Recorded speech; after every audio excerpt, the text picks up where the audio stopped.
What's up, everybody? Thralls Metal here once again. I'm NECROTIC, and we have reached the end of my top 40 of 2025, the top 10 best albums, at least in my opinion, of this year. Holy shit, was this a hard list to put together, because, man, there was a lot of quality music. There's a lot of stuff, again, that I didn't get a chance to listen to. A lot of cool stuff you guys are bringing up in the comments, which will give me some stuff to check out in January, because January is generally pretty damn slow when it comes down to new stuff. But I'll say that a lot of these albums in particular have been kind of like locked in their spots for a while.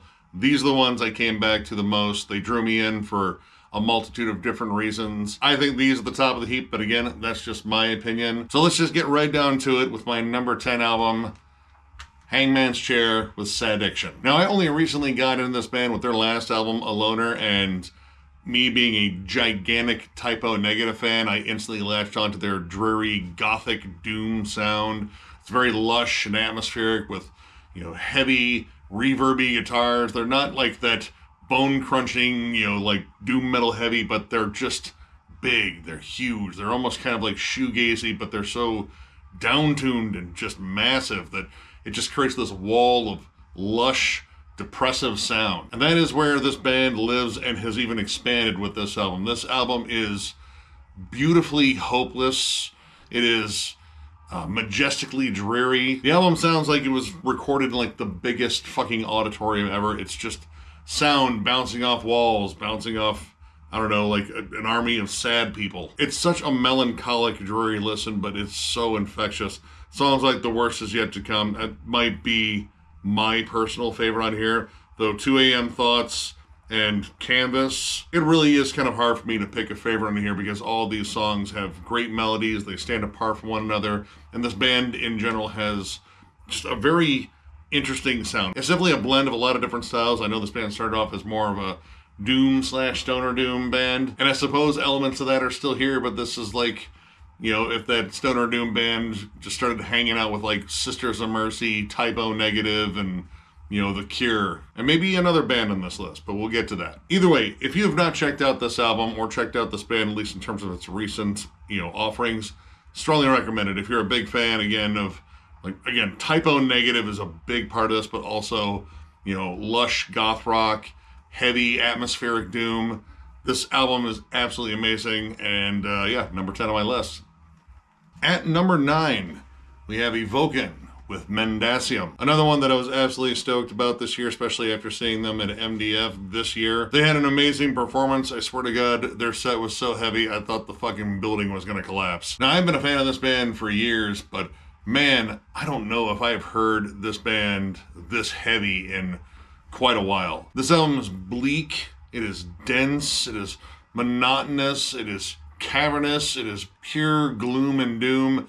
This is like on par with like, Spectral Voice, Disembowelment, and even a band like Esoteric kind of blurring the boundaries between death doom and funeral doom. This band is kind of both. It has that overwhelming oppressive heaviness that you definitely associate with death doom, with, bludgeoning riffs and such. There's even a couple of pockets of like more up-tempo material, but it has that sullen, drawn-out, just methodically bleak pace of funeral doom. It has the vibe of like, carrying a casket and rainy, muddy ground and slipping and falling and having to move slowly. While it is very depressive at times, it's also very dark and haunting. The songs Lauds and Vexed, I think, are absolutely amazing tracks, both showcasing different sides of the band. Lauds is very heavy, like just dark, more like death metal elements seem to come out in it, versus Sex that has, like almost kind of like a Typo Negative like vibe to it. Everything about this is just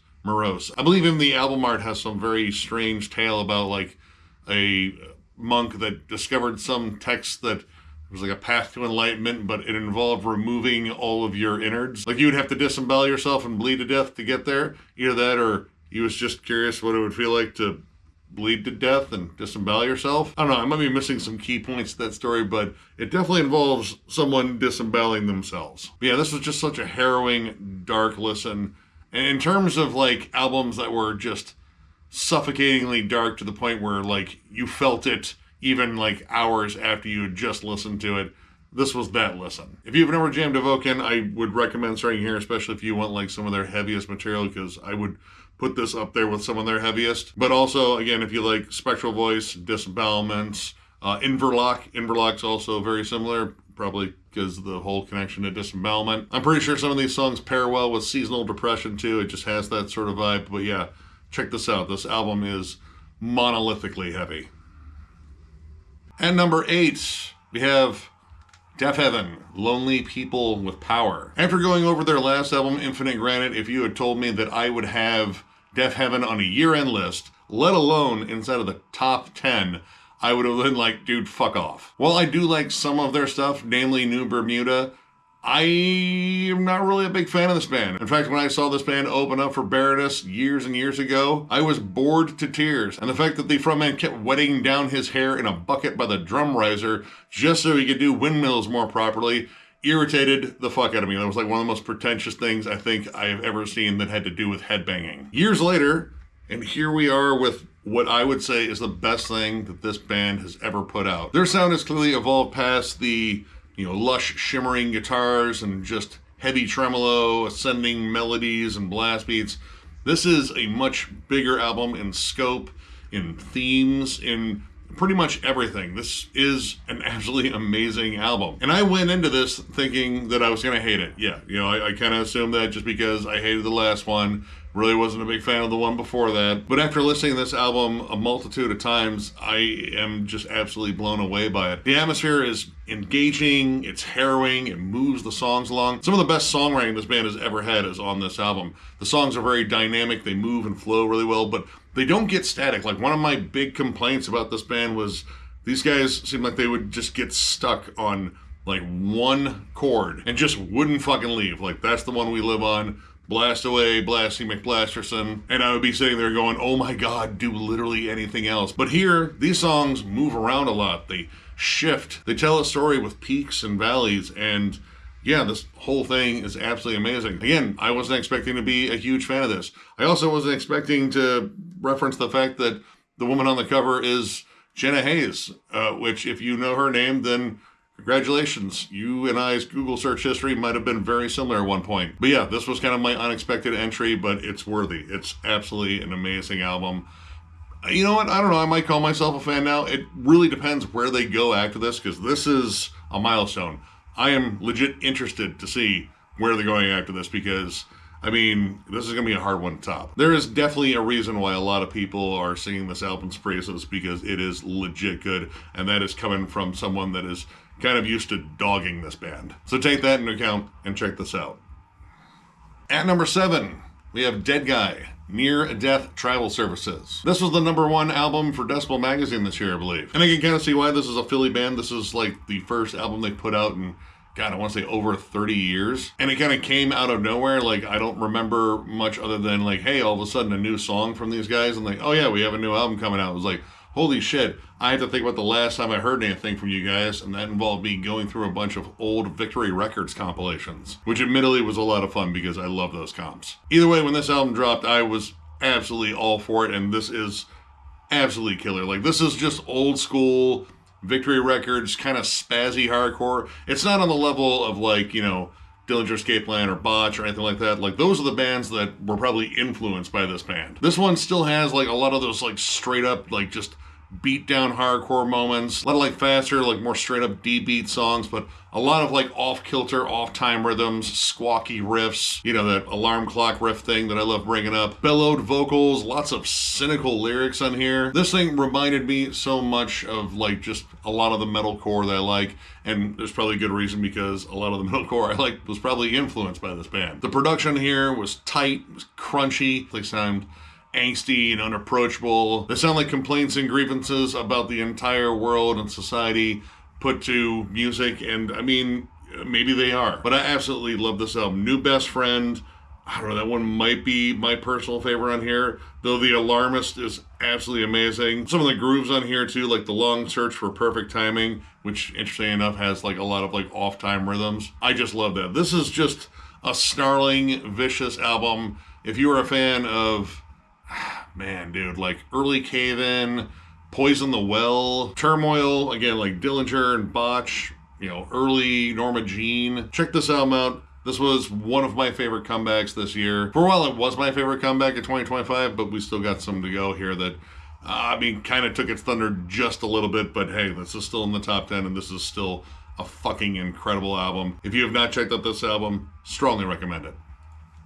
At number 6, we have 1914 with Viribus Unitus. I might have said that right. I don't know. I do know that this band has put out nothing but bangers throughout their entire career. This World War I themed Ukrainian black and death metal act. They just have something going on that is uniquely theirs. It's epic, it's bold, it's cold, it is harsh. It is, pretty much World War I. And they know how to put you in the setting with their atmosphere. The war propaganda samples, the national anthems all, being played with that crackling hiss of an old radio or an old phonograph. The soundscapes of bombs and tank tread and bullets ricocheting. This thing puts you in the shit and you can feel it. If you go further into lyrics, a lot of these lyrics are stories from soldiers that actually fought on the front lines. It's not just, a very vague history lesson that Sabaton likes to give. In that case, Sabaton's just the very, excited history teacher. We're gonna teach you about the joys of history. This is some grizzled veteran they pulled out of a fucking time machine. He's gonna tell you the real shit. He's gonna tell you how harsh and vicious it was. And by the time class is over, every fucking child in that class will have 1,000-yard stare. But musically, this is just absolutely amazing. Again, they hit pretty much the same benchmark they did with Where Fear and Weapons Meet, and maybe Blind Leading the Blind. It would be hard for me to pick a favorite from this band. It would be between those three, and all three of them are fucking awesome. But the 3-part epic that is 1918 on here might be some of the best music this band has ever crafted. All three of those songs are very different. They're very haunting and dark. They have their moments of triumph, but a lot of it is won through hardship and definitely the loss of life. This album's amazing, but amazing, I feel is par for the course. This band is also going to be at MDF next year, and one of the bands that I will not miss. I will drag a broken fucking leg into that fucking venue if I have to, just to see this band. But yeah, if you're a big fan of... Shit, it is really hard to kind of compare this band to any band right now. You kind of get the more grand, over-the-top, kind of Sulfur Aeon-ish sort of sound here, but there's also stuff that reminds me a lot of Hypocrisy in terms of the riff work. It's just an amazing album. Trust me, jam it, and if you like it, if you haven't jammed any other stuff, just go ahead and get it because it's all awesome. At number 5, we have Rwake, The Return of Magik. Yet another band that, I didn't think was coming back. In fact, I went over this band a while ago in a, States of Metal and kind of commented on the fact that they've been, inactive for a long period of time. And I'm not going to rule out that I willed them back into existence. Actually, I'm going to immediately rule that out. But I feel like the window between that video and when they dropped their first single in however many years, it was a very small window. That's what I'm getting at. Now, I've been a fan of this band since Voices of Omens, and in terms of sludge metal, I think they're one of the best. They are almost progressive in terms of their songwriting. The atmosphere is unique. There's almost tribal incantations and, weird rituals that feel like they are attached to the songs. And once again, they bring that with some of the most ferocious but beautiful music I think I've ever heard this band do. All these songs are generally very long. They have brilliant dynamic shifts going from intimate, almost rustic kind of alt country, bluegrass moments to just the most punishing sludge metal I think you've ever heard this side of I Hate God. Every track on here I thought was absolutely amazing.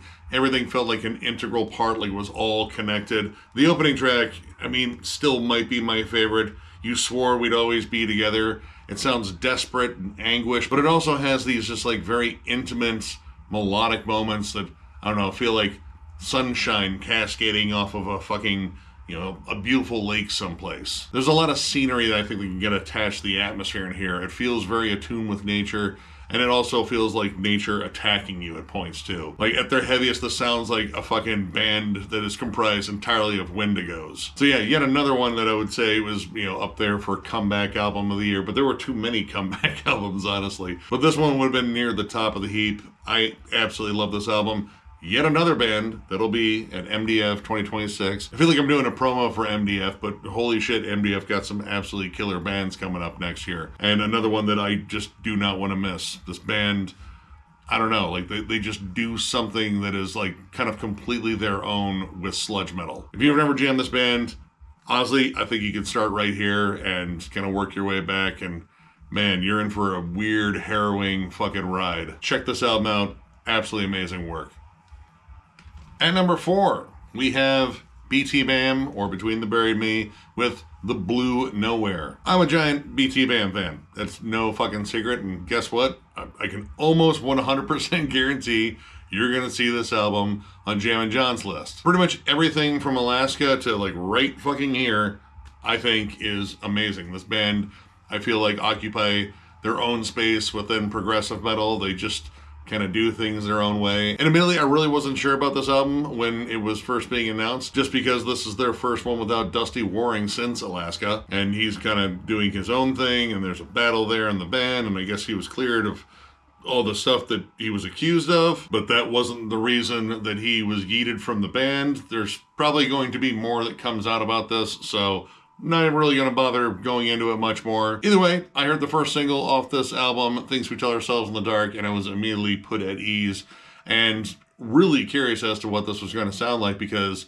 while that one definitely has all the tropes of BTBAM, the quick changes in both tempo and, style and, just the everything in the kitchen sink sort of style that this band does, it also had a lot of echoes of that poppier era of Genesis, just, a little bit heavier. And of course, moments that sound similar to Dream Theater and all that shit. But I also knew that hearing one track was not going to be enough because, rarely, if ever, has BTBAM ever been defined by one track in an album. Because the whole point of their albums seemed to be to take you on a wild journey, and that is exactly what this is. But oddly, it is one of the most listenable, one of the most catchy albums I think this band has ever put out.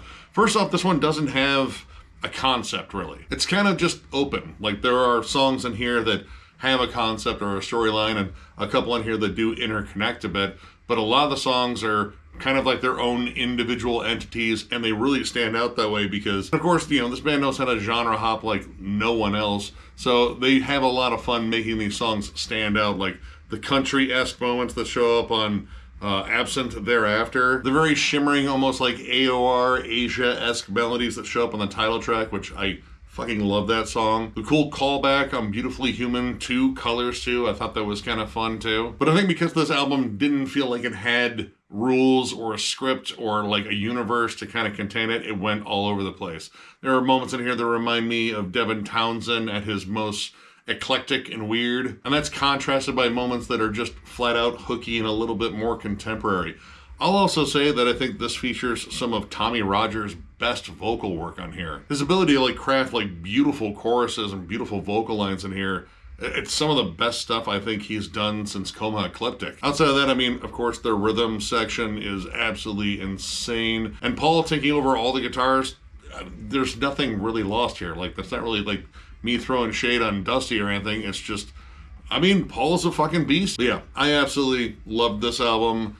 It doesn't feel quite like your standard fare for this band, which, I don't know. I can't even think of what album I would say is standard fare for this band. It feels like it stands out in their discography a little bit. This just has more hooky, more bright songs, and more contrast between the songs. I still get my weird genre-hopping madness, but I also just get some really clever, hooky songs that are a little bit more straightforward, and they just excel at both. This album is absolutely fantastic, and yet another amazing chapter in this band's just wickedly cool fucking discography. So yeah, check it out. Good stuff. All right, we're inside the top 3 now, and I guess this would be my bronze medalist here. But at number 3, we have Propagandhi with At Peace. In terms of emotionally connecting to an album, this one kind of just sums up 2025 in a lot of ways. If you're one of those people where you don't like politics in music, even though there's a good chance that a lot of your favorite songs by a lot of your favorite artists were probably political in some way, you should probably steer clear of this. This album is full of biting social commentary about the world we live in presently, Also with good doses of humor and levity and just kind of like relatable, very human points, which this band has always excelled at. But in terms of like music, this might be Propagandi's furthest push more into metal territory. They're finally kind of hitting that point where, you know, I guess you could say they might be too metal for the punk fans, and, you know, they're still kind of stuck with being maybe too punk for the metal fans. But for fans like me, who just don't give a shit because they love both punk and metal, this album is absolutely fucking amazing. And I really hope that the album cover being a artist rendering of Custer's Last Stand is not a representation of the future of this band, because I don't want this to be the last album, because this is, I think, one of their best. It is definitely a little bit slower, or, you know, more groove laden. This definitely has more metallic riffs overall. You know, the opening track, Guiding Lights, Prismatic Spray, The Tinder Date, and Benito's earlier work, all these have like fierce metal hooks, a lot of cool guitar harmonies and galloped rhythms, great bass work throughout this too. Benito's earlier work honestly sounds like a lost Megadeth song from like, you know, the early 90s. And Prismatic Spray, The Tinder Date, which might be my personal favorite on here, has like kind of like a punky Thin Lizzy sort of vibe. The riff for that song is absolutely infectious, but you still have that solid, defiant, angsty punk energy on here.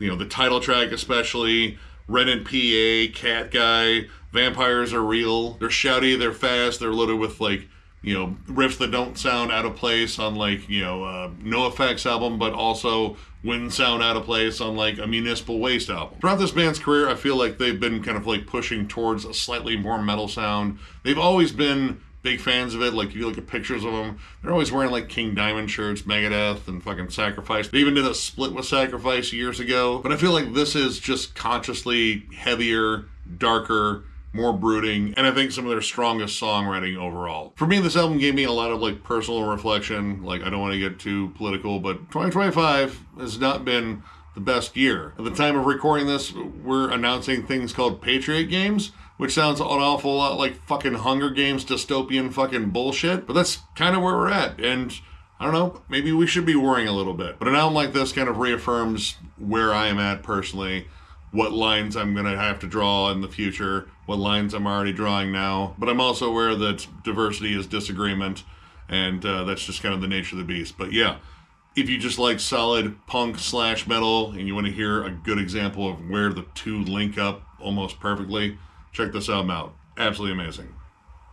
At number 2, bringing in the silver, is Coroner, Distance Theory. So again, like I said, there's been a lot of killer comeback albums this year, and this was the one that kind of took the cake for me. Kind of like Deadguy, it was one I thought that I would never get. This band hadn't put out anything since their last album, Grin, which came out in the 90s. And while I do like that album, it wasn't as well received as I'd say like the rest of their albums. But they reunited fairly recently. I mean, we saw them in 2022 at MDF, and I talked John up about this band. Like, dude, check out Mental Vortex. Holy shit, that album is absolutely fucking amazing. Then go ahead and check out No More Color, and you know what, just fuck it, just check out all their albums. And he listened to me, and that's why he became just as excited about this album when it was announced. We actually went all the way out to Indianapolis to see them on tour when they were actually playing songs on this album. And well, if you saw our review of this album, holy shit, this was amazing. This is almost kind of like an all-encompassing listen for the band overall in terms of their style, but also with, you know, a few different wrinkles. I would say that this album pushes further into progressive territory than any of their albums before. You still have like some big thrashy songs on here, like Oxymoron, Symmetry. Renewal in particular is probably like the biggest thrashy banger on here. But a lot of this kind of explores more groove-oriented stuff. A lot of fun off-time rhythms and crazy syncopation. The guitar work in here is nothing short of just remarkable. Tommy's just an amazing guitarist outright. His lead work is beautiful, it's well phrased. His melodies, his riff work, you know, it's heavy, but there's always like a lot of like cool textures to it, really cool accents and such that make it its own. Ron Royce's robotic vocals, like all of it kind of came together here. And one of my favorite things about this is it does feel like a natural continuation. Like, this does have a lot of hallmarks of Grin on here, but without the stigma, because, you know, Grin was kind of thought of as like a groove metal kind of like compromise. A lot of bands at the time were kind of slowing down, you know, the Black Album, I mean, its influence reached across the entire world, and yeah, a lot of bands were just going like, yeah, let's just write almost fucking butt rock and hopefully we can land an arena tour. Not saying that's what Coroner did, but musically it kind of sounded like that. But this album retains a lot of the groove, but it doesn't feel like it's a compromise or anything like that to kind of fit in. It feels more natural. Like they wanted this album to have like a lot of different, you know, just like, again, vibes to it. Like songs like The Law and Sacrificial Lamb. Sacrificial Lamb is actually kind of like slow and droning. Probably one of the most progressive songs on there. The songwriting in general just feels very inspired. It doesn't sound rote or tired, like they're kind of just going through the motions. This sounds like a band that has something to prove, that, you know, wants to make a statement album, and they definitely did. So much so that I bought 2 copies of it. I have a regular edition, and I got this one because it has the Death Cult demo on it, which I still haven't had a chance to listen to because I've been listening to everything else that was released this year. Now, I have heard like some division about this album. Like, you know, some people thought it was too proggy, it didn't have enough thrash on it. I suppose I can hear that, but I don't know. It does feel like a natural evolution for the band sound overall, and there's still just enough thrash here to keep me happy. But if you're a longtime fan, I still recommend it. And if you're a fan of, I mean, even like Strapping Young Lad and like Devin Townsend kind of stuff, check this album out. Absolute banger. Welcome back, Coroner. Hopefully get to catch you guys on tour again because I didn't get a shirt last time. And finally, here we are. My album of the year, the best album that I believe was released, the one that I was the most connected to, you know, blah, blah, blah, all that shit. At one point, I had 5 albums in line for this #1 spot, and we've gone over a lot of them, actually, here on this one. And it was kind of a fucking tug of war for that top spot, but ultimately it came down to, like, what I kept coming back to, you know, how powerful the draw was to keep listening to that album, the emotional connection, like, was it giving me goosebumps every fucking time? And of course, songwriting, production, all that stuff. And ultimately, it came down to one album that kind of just won out by a fucking hair here because all these top ones were close. But my #1 album of 2025 was Deftones' Private Music. I'm a diehard Deftones fan, and in terms of having like very high expectations, this might have had like some of the highest because I was a really big fan of Ohms. But this might be one of the catchiest albums this band has written since Saturday Night Rest, which is a big favorite of mine. I put that one in the title of the review, and some people were like, oh, well, that's one of their worst albums. And I get it. Like, this band's discography is kind of eclectic, and you could be a huge fan of one album and think the other one's complete shit. But I'm a big fan of Saturday Night Rest, the blend of, you know, dreamy soundscapes and synths and big, heavy, lumbering, droning riffs. It's one of their best. And this kind of has that mixed up with, like, Diamond Eyes and, honestly, White Pony. This is one of their most cohesive albums I have heard in years. I know Gore was kind of like a weird spot in their career. Production was a little bit meh.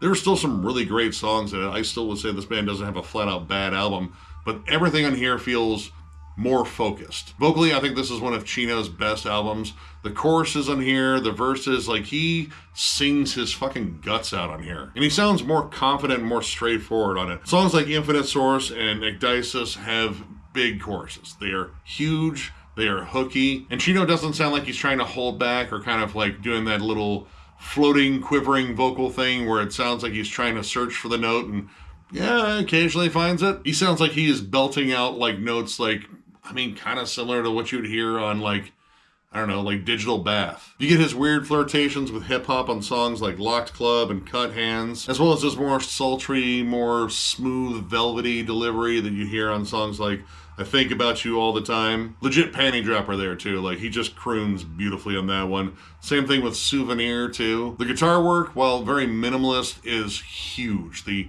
riffs are monstrous. The tone is gigantic. I still think Abe is secretly one of the best drummers in alt metal or whatever the hell you want to call it, Deftones at this point. And the secret sauce, that last little bit of seasoning, Frank Delgado. I still think he's one of the most underrated members of this band in terms of all the textures and synths that he adds.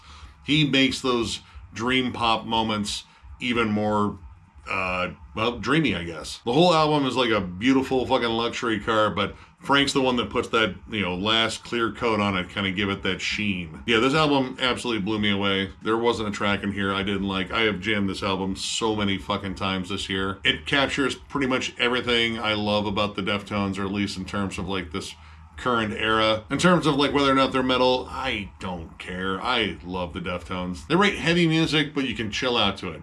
And, you know, if the moment strikes you, because, I mean, there's a lot of sexual energy in here, it might inspire a little bit of pelvic sorcery. If you don't believe me, play Infinite Source for your girlfriend. But yeah, that is my #1 album this year.